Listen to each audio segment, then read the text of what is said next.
They're whitening my Albaz. What's up, guys? Yesterday we talked about the ban list that Konami dropped, and today we have to talk about the implications. So I'm here with two of my friends, Delany and Dominick, to make a preliminary tier list of our impressions going into YCS 300 Afterburst Protocol. We'll get started with our first deck, which is going to be Mitsu and its variants, and I'm just going to go ahead and throw that right in meta defining and open up the table for conversation. MITSURUGI as an engine is still going to be plenty splashable, especially if your deck was already playing like a larger package with the pre-preps, with Futsu, Mirror, you know, all the good stuff. Like that engine is still going to be like meta defining. As a deck, losing the 2 Haba actually does hurt the consistency of Mitsurugi, but the deck is still going to be very powerful, and it also gets access to some of the power cards in the game, like Dominus Impulse and Forbidden Droplet. So I do think it has a very strong spot in the meta still, but I don't think that it'll be like quite as powerful on its own now, but the engine itself is still very strong. K9 Mitsu is also a variant that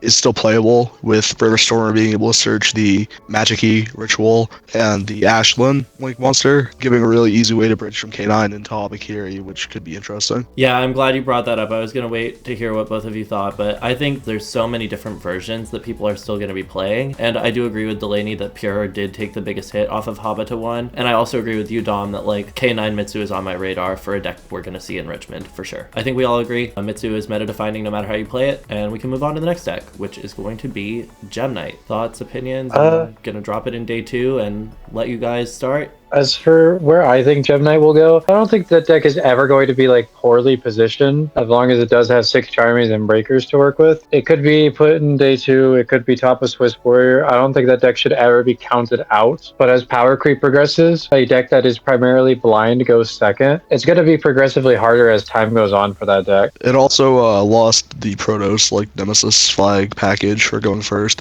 It still has access to Colossus. It has access to Baguska. It has access to Archlord Christia. I was gonna say Christia, the line no of one else choice. did. Yeah. Just turbo it out, going first. Generally, my take is about the same as both of you. I would hesitate to put this deck any lower than day 2 because I will consistently forget it exists and then get absolutely blown out by it through what I think is like unbeatable interaction. With Thrust at 3, and just the sheer power of the new normal spell, like I think that Gem Knight is always going to be a threat until, I don't know, a better going second deck comes out. I have no idea. It also benefits heavily from, like, again, people forgetting that it's a deck, and from the surprise factor, because it doesn't show up super often, but it's like whenever it's in the hands of a good pilot, you just get blown out of the water sometimes, and it's crazy. Moving on from Gem Knight, we have Sky Striker, and this deck also chooses to go second sometimes, although there's some more nuance with it, and I would probably put it in a similar tier to Gem Knight. I don't know what you guys think. My thoughts on Striker is that it's a deck that kind of is able to jack of all trades because of the fact that like it has a good time going first or second, can natively play Breakers and play decently well under like every card except for Droll, which did get semied. I think it's very well positioned for this format. I don't think going second is the way for this deck for this format, but like I agree. As a go first deck, like Striker is extremely well positioned, gets to play a lot of like strong power cards. Forbidden Crown is a big one. Yep. It has access to like Droplet, Fallen Engine, and its own in-archetype spells are very good still. Zero is a crazy card. Yes. And it's just got so many things going for it. -1 Droll as well. I do think it is worth noting though, like going into the 300th YCS, it won't have Camellia yet from the structure decks. I don't know how bad that will like impact it overall. I genuinely think the deck is solid with or without Camellia. Zero is literally custom. Like Delany mentioned, Droll to 2 is a buff. The release of Forbidden Crown is a buff. The synergy with Radiant Typhoon Vision, which the deck already had a lot of, just increases off of the release of that card. The availability to put 3 spells in the graveyard and resolve engage just gets higher and higher and higher. It plays well into Mulcharmies. It can commit a lot or a little. I really like the deck. I've been playing it since release, honestly. It's just so malleable in what it's able to do. And I think we're sticking with our theme of day 2 decks as we move on to Blue Eyes, or maybe this could be Swiss Warrior. What do you guys think? I think it's more Swiss Swiss Warrior, Warrior. to be honest. Yeah, That's fair. yeah, Swiss Warrior. The deck is, the deck due to being like accessible and relatively budget, I think it'll be something you see in Swiss. It could be a little hard to deal with if it wins the die roll. It does indirectly as well benefit from Drolled too. Yeah, I don't think the side deck games are going to be kind to it. There's a lot of cards Yep. that like really hurt that deck in the side deck, and if it does lose the die roll, it does sometimes have like an abysmal time going second. Overall, it's something you'll see, but like it's not something that's good to play for the format. I think like in some ways, Spear Dragon is still a pretty good card into like Canine variants, right? Against like Joe and Lantern. But against like Vanquish Soul, obviously Holly Sue like turn 0 plays are gonna be a lot rarer now, but like the Raisin Column Pop or the Holly Sue Take Control can definitely, I think, be hard for them if they're trying to get a body to turn into Spirit. Another issue is like you have to think about how well it can play into the best deck of the format or the deck to beat, which will likely be Branded Dracotail. Albaz fuse away their board is like a pretty big threat. Yeah. And before it was like, oh, you could Majesty pop the Albaz and you can kind of out it or play around it a little more. But now with the new Fallen of White, then Ecclesia can summon like OG Albaz, and it's a lot easier for them to now use your board into Albalenitus than before. Almost every deck list that I've seen post Burst Protocol is playing the Albalenitus, so this does make the matchup a lot worse into like Dracotail. I think you guys have offered like a lot of really insightful comments. Blue Eyes is a deck that I haven't really ever piloted, but have a lot of time playing against. My take is that it does play really honest Yu-Gi-Oh! And this is a format where honest Yu-Gi-Oh! Just doesn't get you there. The hands where it does what it wants to do, like, you know, you have Maiden, you have Wishes, you play through the hand trap on your Link 1, somehow it still plays like a modern deck, but it needs more pieces to do that. So I do agree with you. Moving along to Pure Yummy. Delany, I know you have a lot to say about this one, so I'll just let you start. First off, ouch! After the ban list, that was my initial reaction. I think the one Snatchy kills any chance that at least Pure Yummy has of being playable. Arclight ban was already brutal for Pure, but like the Snatchy limit means that the deck already is going to have a hard time with Forbidden Crown. Cards like Crown in the main deck, Droplet in the main deck, and Fallen in the Virtuous being so popular. Having one Snatchy isn't going to do it because they're going to have so many ways to checkmate that one Snatchy, especially going second. You don't even have like Obedience Schooled. Its matchup spread is right now, it's going to be abysmal.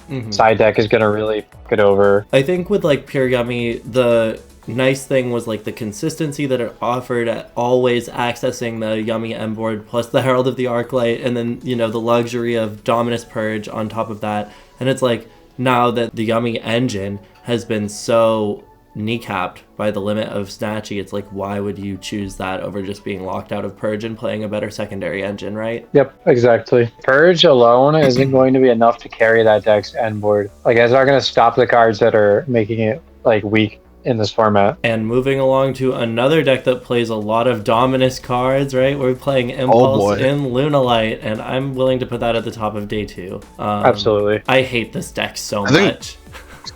Lunalight's like kind of Schrodinger's deck a little bit, because it's like it's a cycle of the deck kind of flies under the radar, people start playing it, other people see people are playing Lunalight, so they side in Kaijus, they side in Lava Golem, they side in Sphere Moon. People get off Lunalight, and then people stop siding the cards and so on. Yeah, typical Towers deck, like shenanigans. But it's again one of those decks that does benefit by there being that one less copy of Droll in the format. I just hate this. Like, I have nothing constructive to say. It's good. It got better with this ban list, and I hate that. Generally, lowering the power level of the other like better decks that were being like insane helps Lunalight, which is an insane deck in its own right. Yeah, I mean Lunalight goes second really well. Heavy Poly is like a hell of a card. Impulse is a hell of a card. They get to play the branded stuff. It's just hard to out Liger Dancer and Baguska. Sometimes a second Liger Dancer, sometimes SP on top of that. Why didn't Baguska get banned?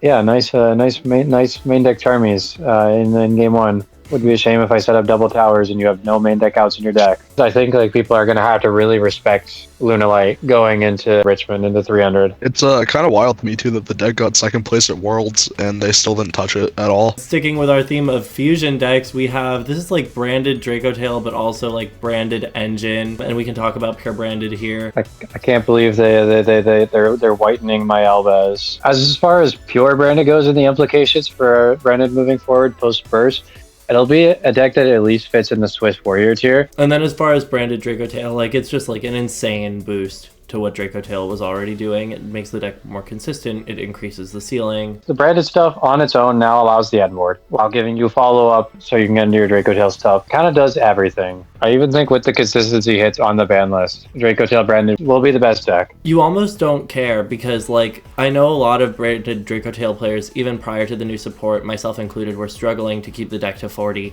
And it's like, okay, now that we're losing 4 cards, it almost makes it easier to keep the deck consistent in a way. The ban list hits is like, oh, that's 4 cards. I can play 40 again. I wanted to say that Branded Fusion probably shouldn't have come back from 1. Agree. I also agree with that. I'm a big branded enjoyer, but like that card is, now that it's splashable, is absolutely absurd. Yeah, if there was a game-defining tier, I would just put Branded Fusion in it, just that card. Yeah. Like, Branded Fusion and Habakiri. Yeah, those are game-defining cards right now. Going from the top of the tier list to the bottom of the tier list, we got ENNEACRAFT, baby. This is new. It is getting some like great new support in Blazing Dominion, but it won't be available for the 300th YCS. Thoughts on set 5 to the Monster Zone? That's the Yeah, baby. Yeah, can't play around evenly, can't play around Shade Blocks Murakumo. This deck is not in a great spot right now, which is a shame because it's, I wouldn't call it interesting, but I would definitely call it different from what we're used to seeing. It's a set 5 back row pass, like a trap deck. It's set 5 to the Monster Zone. Maybe if you're feeling brave, summoning is a Borg or a Vanity. Please don't do that, guys. That's mean. Cursed. So I think this deck really does not have a good position in this format. It's got a hard time going second. Side deck games are particularly brutal. Anti-Spell Fragrance is also always seemingly relevant right now, and will probably continue to be relevant, even though Fallen in the Virtuous isn't a lot of deck lists because it's just an auto win. Notably, Drolta 2 is like a nice boost to this deck because it is one of those rogue strategies that just dies immediately to Droll and Lockbird, but that's not enough to put it on the radar. Pre-Blazing Dominion, it doesn't seem very impressive besides the floodgates it can turbo. Even in a vacuum, if the deck is okay, like what reason would you have to pick ENNEACRAFT over any of the other decks on this list besides like preference? Let's move on to Fire King, which I think is also just a rogue deck. People are going to still be playing this, but I don't think it's really notable. It's just a very solid budget deck that can hold its own at times against the meta. Dinkabooey definitely helped make this deck a little more popular by showing that it could keep up. And its matchup spread isn't actually too bad because, I mean, a lot of decks destroy, and that does trigger a lot of the effects. The deck's endboard is kind of underwhelming, and if it doesn't have impulse to back up some of its plays, it's kind of like just... I think it just suffers from the same problem that Blue Eyes does almost, where it's just like a really honest Yu-Gi-Oh deck, and you can't afford to be honest to this format. Its endboard in a vacuum seems very powerful, but a lot of its removal being destruction removal that targets is kind of just like not cutting it. A lot of like effect dodging is going to be pretty prominent, I think, too, with like the DRACOTAIL appeasing and the Vanquish Soul, like Borger, Caesar Valius, like bouncing and stuff. And Ray Tag out, like there's just a lot. Fallen in the Virtuous and Droplet also being cards that can be used to dodge things is very prevalent. Is Fire King also truly a victim? A little bit. A little bit, yeah. The thing about Fire King is it can play really well under the Charmies. It just depends on how much you want to commit in terms of resources. Brillia will equate to about 2 draws. But at least the Drac like plays it can do is kind of cool. Oh yeah, I mean, getting access to Drac Meteor, that will pose a problem for a good amount of decks. Moving on to another deck that I think I'm just going to put in Rogue playable, but would have put in Swiss Warrior maybe before the ban list. It is For Hire. This deck is getting some new support in Burst Protocol, namely a level 5 that is great and gives you a lot of card advantage, but the K9 hits hurt, I think. What about you guys? I do think that the deck falls victim a little bit to being hit on the ban list indirectly via the K9 stuff, because like having that synergy with Jokul is so strong. I do think that the new cards are very quality and have the capabilities of keeping up, especially because there is still like Noroi and Azuna. So I would say that this goes towards the like top of Rogue playable. I'm down for that. Probably around or behind Pure Yummy. This still has really good cards. The new support is really good. I also want to shout out that the new TCG exclusive archetype has a normal summon that is a 1-card starter for Hire. This is also true. I think it'll be a little bit better positioned than a lot of people will give it credit for post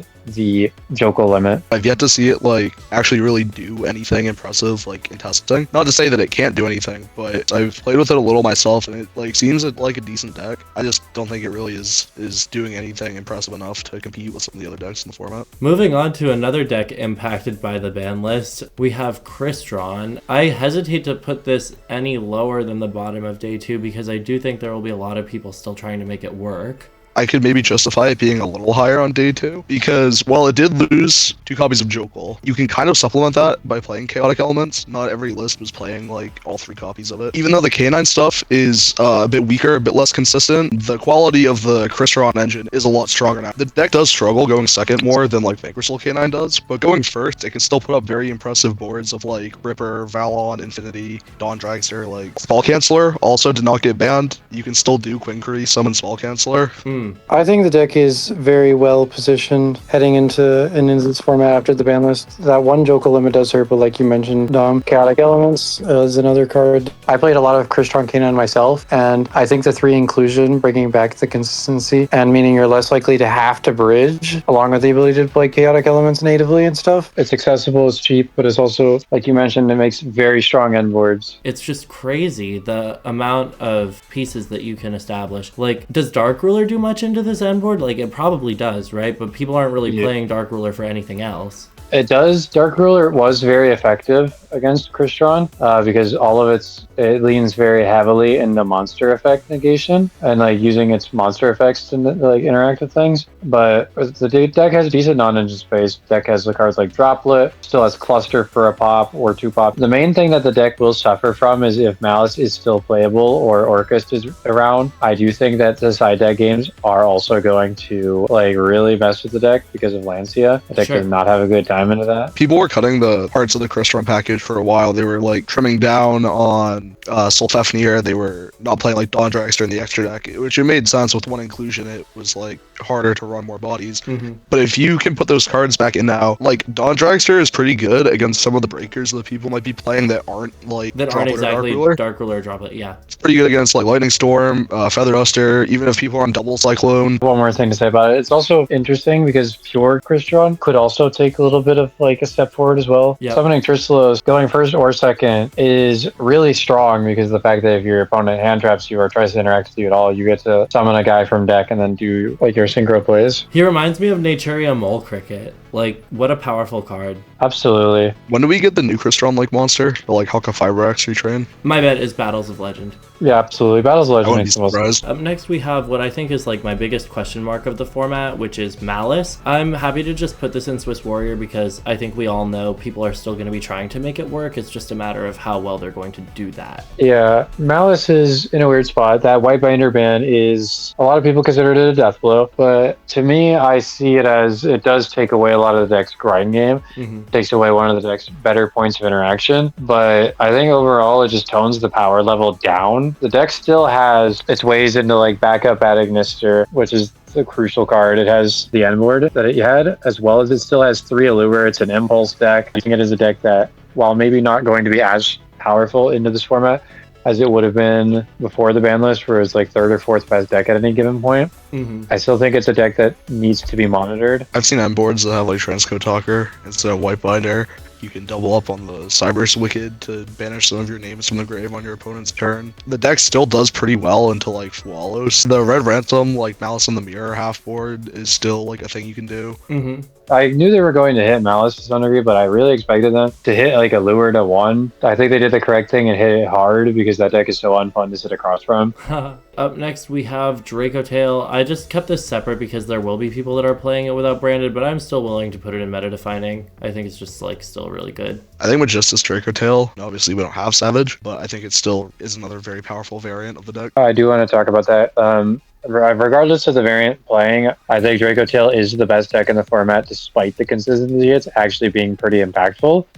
There is several ways to play it. You can play it pure, play it with like different sub engines, but yeah, in OCG they do have Borreload Savage and Master Duel as well. One Zoroa or like one Spoon just gets you there, so you just get to do your entire thing while being under a negate. We don't have that here, but yeah, no, I don't. I just think no matter what like version you play, it's still the best deck. It plays great going first, it plays great going second. Its resource game is like best in class, no notes. Love DRACOTAIL. It's really strong. 5 mana is goated. And I think we're going to stick with meta defining because we have Vanquish Soul next, and this is a deck that changed up quite a bit with the restrictions on the ban list, but also got back 3 Razen and got back 3 Stake.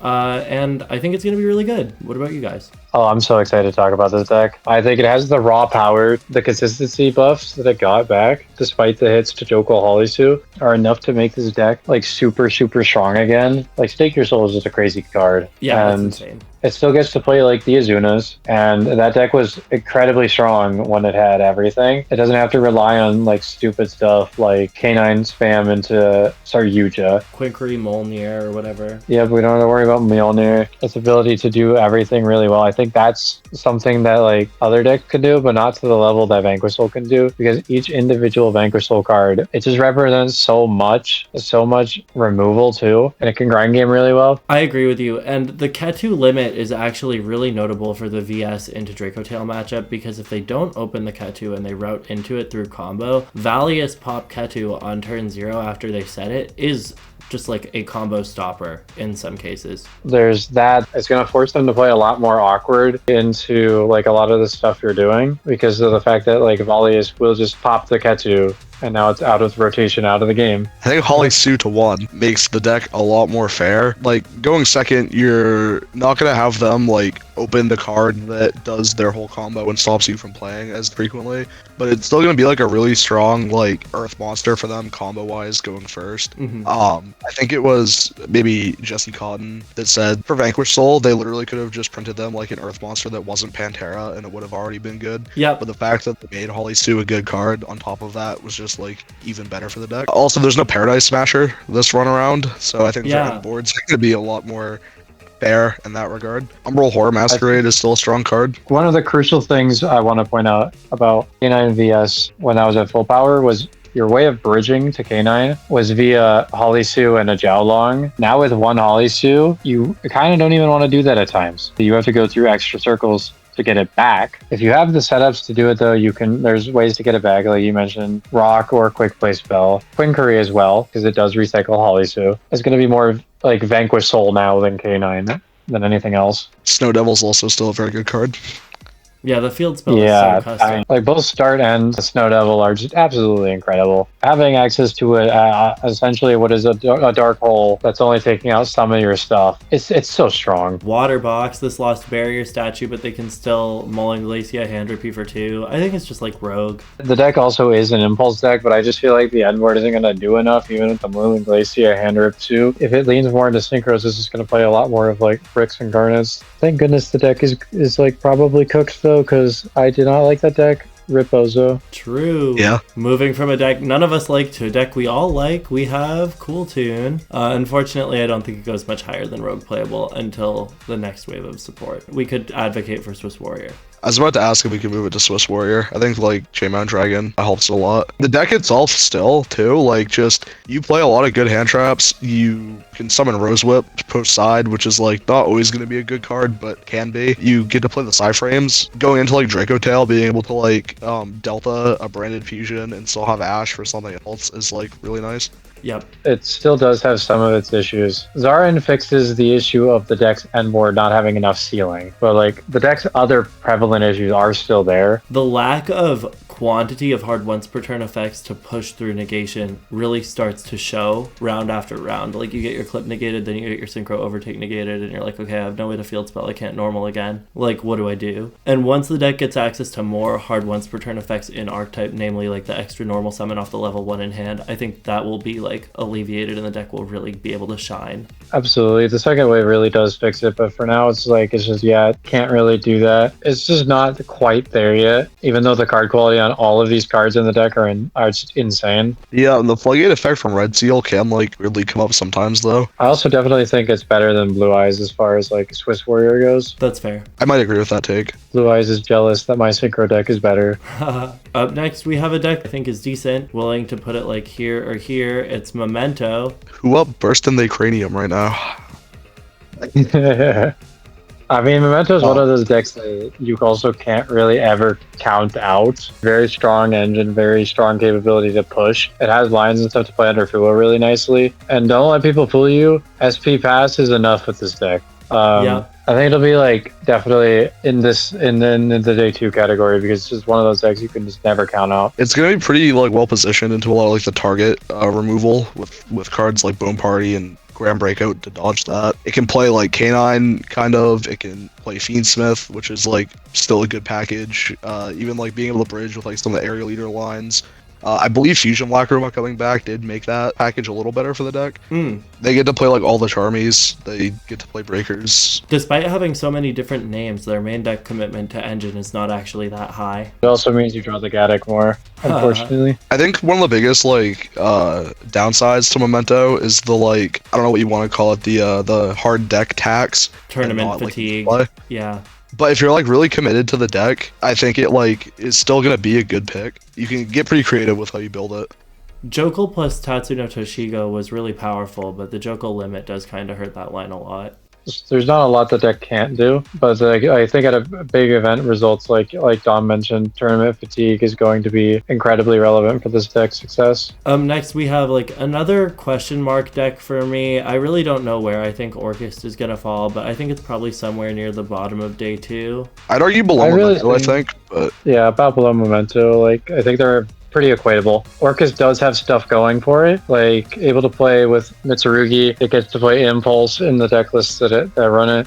It's got a lot of different ways to build it, but the problem with ORCUST itself is that it does struggle into fair hand traps, such as like Ash Blossom on Harpor could be like devastating. A Veiler or an Imperm on Gearsu can also be really tough. It's kind of weak going second depending on your opener. Without Link 1, it's hard to get some of the stuff rolling, and even if you summon Harpor, they're going to try and clear things off the board as fast as possible. On top of that, the deck has an abysmal time under Fuelos, and if people do continue to play Lancia, like it's going to be really tough, but it is still a solid option. My take is about the same. I think that ORCUST struggles into, like you said, side deck cards that are good against other decks. Lancia is good into Lunalight, Lancia is good into Malice, Lancia is good into CRYSTRON, Lancia is good into ORCUST. Also, we might see Vanquish Soul and some MITSURUGI lists main decking the Shifter like we talked about earlier, which would just be really tough for ORCUST as well. One positive note, though, is that depending on your build, you also do get to side deck Mistaken Arrest. Oh, you know that Droll and Lockbird that was causing some problems? Well, here's 3 more copies in my deck list. Because they grab back from Banish Pile, so they don't care. Yep, they don't have to search. They can recur from grave and banish. They send from deck to grave. There are definitely like interesting versions of the deck. Like Mitsu ORCUST is very prevalent. I know that K9 ORCUST is like still, it'll be worse after the ban list hits, but that was also a thing. One of the issues that ORCUST has is a lot of the builds, the bridges are not legal. Fair Lamps, like Nightmare Mermaid, Moon of the Close 7 for Fiendsmith. But with K9 ORCUST, like the River Stormer bridge is still a thing you can play. Noroi just be doing whatever. The thing about Noroi is it's only limited by the player base's imagination. It's literally like Snake Eye Ash, yeah.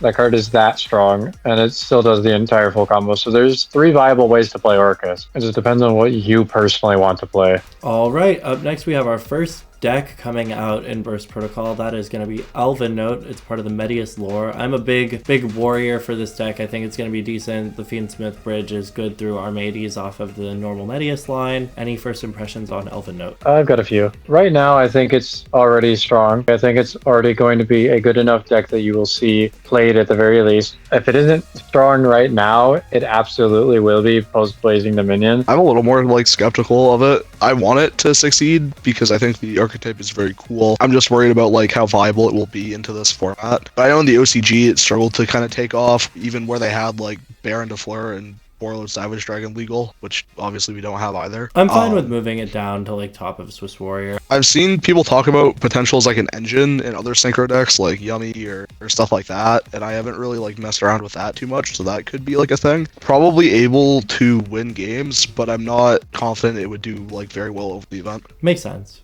I can agree with this take. All right, sticking with the Medius lore, we have Artmage, and I'm down to just like put this close to the bottom of Rogue Playable. If it were up to me, I'd have a separate tier for this deck. Wrong event. Go play a different event. Wrong Go to the side event. event. Yeah. Yeah, wrong for that. But unfortunately, we don't have that. So yeah, bottom of Rogue tier for me. Might be worth mentioning because I don't think we have a Doom Z icon here. That deck is like still probably not going to be very good, but it does have 3 Snatch Steal now from the recent ban list, which like could help it a little bit. That's fair. I didn't even think about putting it on the tier list. If you see Doomsy, comment down below after the event. We'd love to hear how your match went. But I don't think they're going to see Doomsday. No, probably not.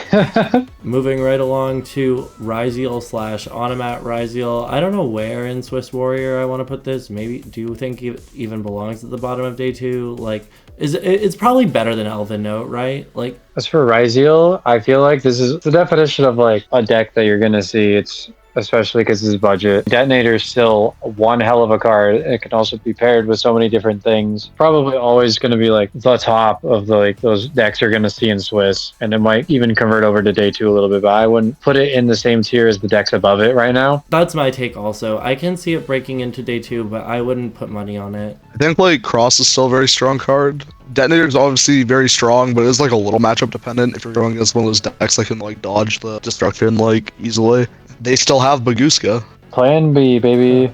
We have Radiant Typhoon. This deck is getting a link to that enables consistency and more. I know you're really excited about it, Dominic, so I feel like I'll let you talk, but we're going to put it in meta defining because it is a good deck. I've been testing the deck a lot online. It feels very good. Played into Droll poorly sometimes, depending on if you wanted to like commit to playing in the draw phase or not. They lost their side deck Floodgate, but like what the deck does itself is still very strong, even with Featherstorm. You can play Forbidden Crown if you want. You can play Super Poly, which I think will be a very strong card. Secretarian Dragon's better into DRACOTAIL now that there's less like Malulu negates. Axon Kicker Oracle can come up as well for fusing away psychics like Holly Sue. Fallen of the Virtuous, a very good quick play spell. You can make like Gossip Shadow, you can make Totem Bird. It is overall like a very versatile deck. Not to mention that just having the easier access to Mandate, the Continuous Trap, already makes it like so much stronger. Yep.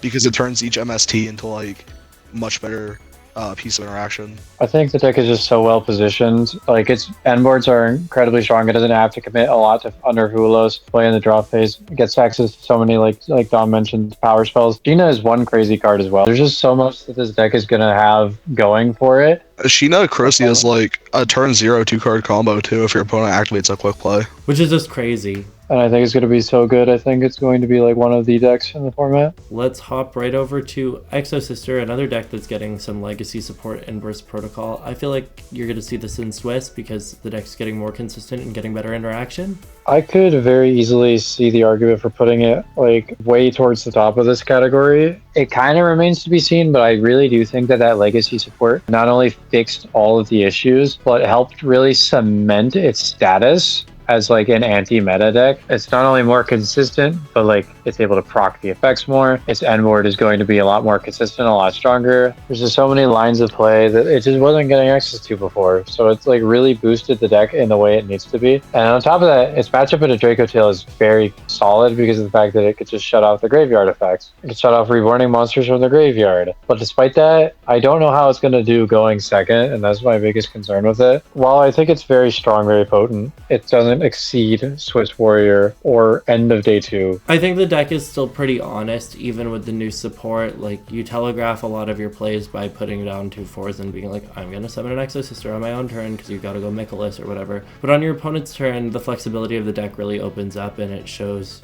a lot of its potential. I'm happy to leave it close to the top of Swiss Warrior, but I hesitate to put it any higher because I just think there are other decks above it that are better than it, even though it's like the only deck in the format that has access to the Abyss Dweller text. I agree with that. It's close to comparable in power level to like Gem Knight, but it's just like has so many glaring weaknesses at the current moment. We have DDD. I think this is also just like a contender for top of Swiss Warrior. It's like kind of crazy how much gas this deck has. That's a lot, that's for sure. This deck is the definition of a Swiss Warrior deck. It's got cards that read good. It's got an FTK post burst, but the problem is it's not doing anything.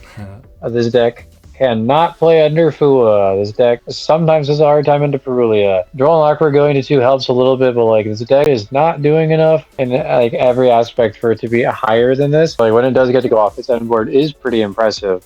It's just a lot of decks can like play around it extensively well. It does get like the new Alfred in Burst Protocol, but it doesn't like it makes the end board better. But we mentioned like tournament fatigue with Memento, but I think that is like a much larger problem with Triple D. Yep. I've seen people call it the unemployed deck. Probably for good reason. I agree with you. The new Link 3 does stop Nibiru, but like Some of the starters are shaky. Sometimes you brick. Deck does play a lot of one-ofs, but I've seen it pop off multiple times through interaction, and I think it's a threat, and I think people should at least study it a little bit to know where to hand trap. Absolutely. The new stuff did simplify the combo lines a lot to like standardize some of them. It doesn't account for the fact that when you open a hand, you sometimes are going to have to like make stuff up on the fly. Moving right along to Tri-Brigade Yummy. This is a little bit different and newer, and I know Delany, you know quite a bit about this, so if you wanted to just start. As far as Yummy variants go, there's only really two that are going to be anything above Rogue, and that might be generous, but for Tri-Brigade specifically, I mean, Tri-Brigade is capable of setting up a board on its own, getting the Yummy combos. They can't just banish one for Snatchy now because you don't have extras that you can properly link summon later. The new Tri-Brigade kit does a lot. Up next we have Ripper to represent like K9 dominant lists post Jokal end case hit. I feel like this is somewhere in day 2, but I'm not really sure where. Probably just like around Gem Knight.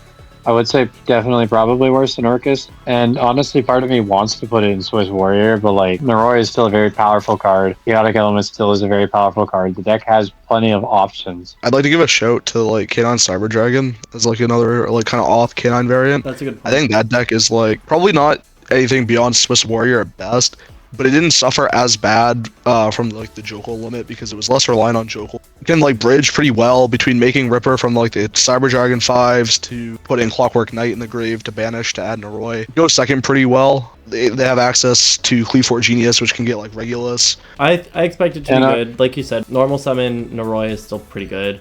I just think there's better ways to play K9 than K9 dominant. Yeah, I think it's like K9 as a whole is still going to be prevalent. K9 power-wise, it's probably like okay. Let's go through some rogue decks. We have Odion and Primite Odion. I think it's better than Artmage, obviously. Maybe it's better than Water. Like, probably somewhere around here. This is like the version that plays Songs of the Dominators and the version that doesn't, right? I'd almost put it like bottom of Swiss Warrior, to be honest. It's definitely not a bad archetype. It didn't really get better from the ban list, but like it can play Impulse, which again, format like defining card. It can play Drill Beam, which is a very good card. It can play Songs of the Dominators, which is not bad. I think it's just the same issues Odion's had though, where it's like worse going second. Yeah, I agree with you. I mean, like, I kind of just want to put it here then. Like, I do not think it's actually as good as these decks. But I do think it's close. And the full Dominus package is pretty sexy. Wouldn't even be mad at somebody for playing Odion at the event, even though it is definitely worse than a lot of stuff out there. It's just a really cool deck. It does still have access to like a lot of floodgate traps too, because of the easy access to Gallon Granite to search Lord of the Heavenly Prison. Lord of the Heavenly Prison does pair well with Temple of the Kings. It did lose the Quantum Cat Featherstorm line. Oh, with, like, that's a really Rabbit good point. Yep, Silo Hat, Quantum Cat. Darn, it has to play the game and post side deck now, and even then that's awful. Next we have Rocket Dragon Link. This deck got back Collapse Serpent and Weaver Burster, and it's still Rogue. Until the new Circular comes out, and then I think it has legs to stand on. But that's not for a while. Yep, agreed. RB, I played against this in Pittsburgh and was surprised at how decent it was, but I wouldn't put it anywhere higher than like this. And Droll to 2 helps it, but it's not like it's a threat, you know? I agree with that placing, like exactly where I'd put it. It's surprisingly competent. It's got legs to stand on. I know people called it really bad for a while, but I think it's actually like maybe not really bad anymore. And then Magnet Warrior, this is getting support in Burst Protocol. Also, it does floodgate you. It locks all of your monsters into being Earth, which is notable, but I still think it's gimmicky, and I'd put it like here. Maybe here. Maybe even here. I do think that this deck has potential in the future to be very strong because its engine and stuff, its cards are all actually pretty good. These are good cards. They just need something that'll give it a little more impact on the end board and going second to help it out a lot. The quick play spell is amazing, though. And the new level 7 that Foolish Burials to summon itself from the hand is great. And last but not least, where do you want to put this Delany SOLFACHORD Yummy? It's kind of hard to say, but I'd put it probably behind like RYZEAL. Sure. I'd say if you're going to play Yummy, that this is the strongest variant because of the fact that it's not only able to reliably bridge to Yummy, but it's also putting up an Omni Negate before, like on your 5th summon. Droll to 2 actually really helps. Yes. This variant a lot because it lost to Droll even harder than Mitsu at times. It also gets to play Purge. Yep, because they're Earth and Light. Yep. Yeah, it's all Earth and Light. So this is overall definitely, in my personal opinion, the most well-positioned version of the deck. It's still going to be incredibly strong going first. Your Snatchy, while still pretty important, it's a little less vulnerable because if they do try to like Fallen out that, like you can negate it. It's just you have so many options to cover stuff. This will probably be like the most playable version. Yeah, Happiness is such a card of all time. Like, Genuinely custom card. Like that card does so much on it. Like the SOLFACHORD cards on their own are just so strong that it's able to really cover that deck, like cover yummies. It also has it's also really good at like going second and crunching through boards, and especially because people also don't know what the SOLFACHORD cards do. That was me at the Portland Regional, to be honest. Subscribe to Sludge. If you're feeling generous, subscribe to me too. I think this is about the best like set of takes we could have on the format. It's going to be a pretty diverse format, all things considered, and I think it'll be a lot of fun. We went through 31 decks. The format is so diverse, and the ban list only served to widen things. And if you made it all the way through, thank you so much for watching. I hope you got something out of our takes, and we'll see you next time.